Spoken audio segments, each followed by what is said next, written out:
चलिए अब सीधे सीधे मंच हवाले करते नहीं आप सबके बीच अदिति राज।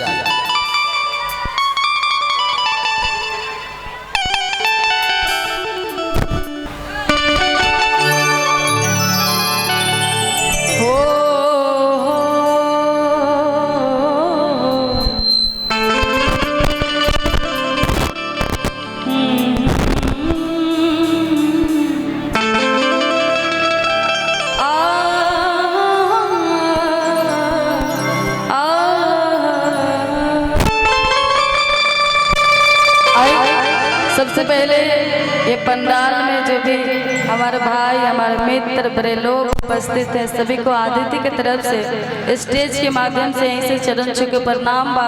हम चाहे कि एक बार सब लोग ताली बजा के प्यार आशीर्वाद दे देंगे तो बड़ा अच्छा लगेगा। बहुत अच्छे हमारे सुपरस्टार गोलू राजा जी बहुत अच्छे गाना गाए और सुनाए, बड़ा अच्छा लग रहा था। तो हम भी चाहेंगे कि उसी तरफ गाने की तरफ चलें और जैसा आप लोग का फरमाइश होगा फिर हम लोग वैसा सुनाएंगे। तो आइए बड़ी सुंदर एक प्यारा सा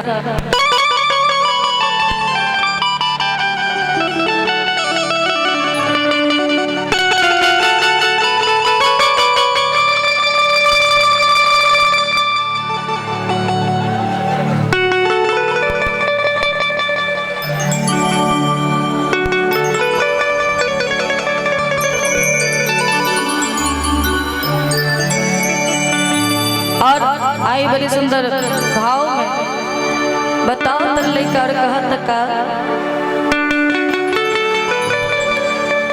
कि माटी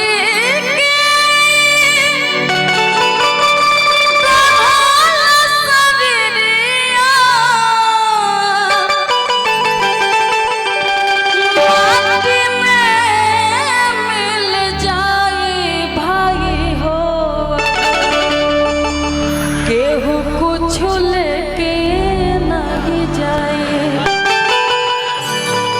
केहू कुछ लेके नहीं जाए भाई हो, केहू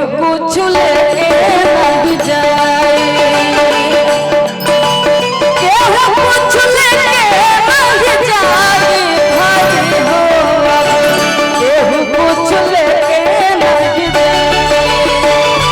माटी के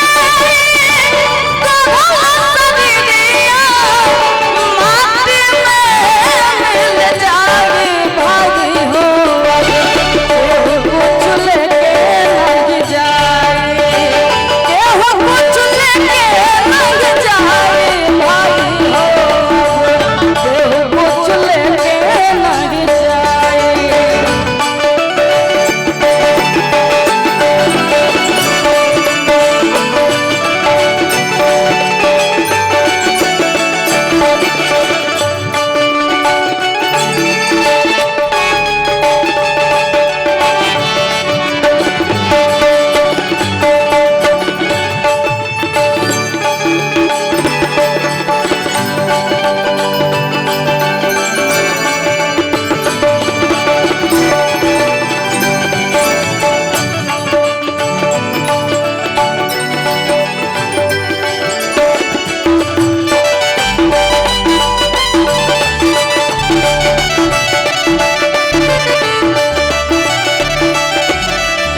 की तरफ से बहुत सारा प्यार आशीर्वाद और पुरस्कार।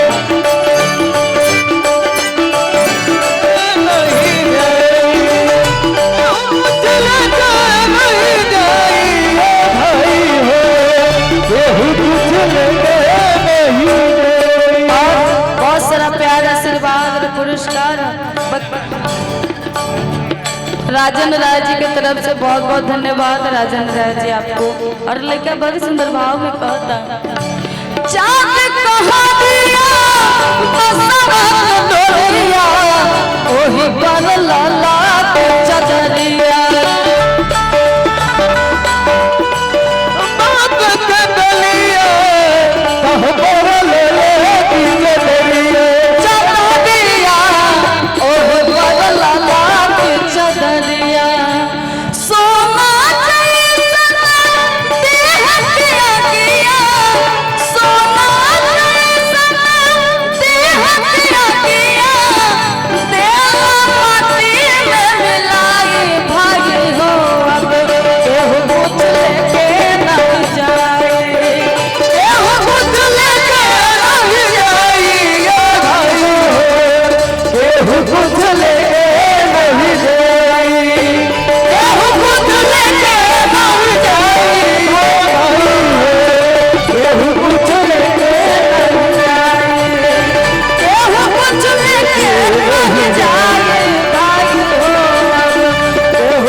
चंद्रमा भैया की तरफ से बहुत सारा प्यार आशीर्वाद और पुरस्कार और बहुत बहुत धन्यवाद।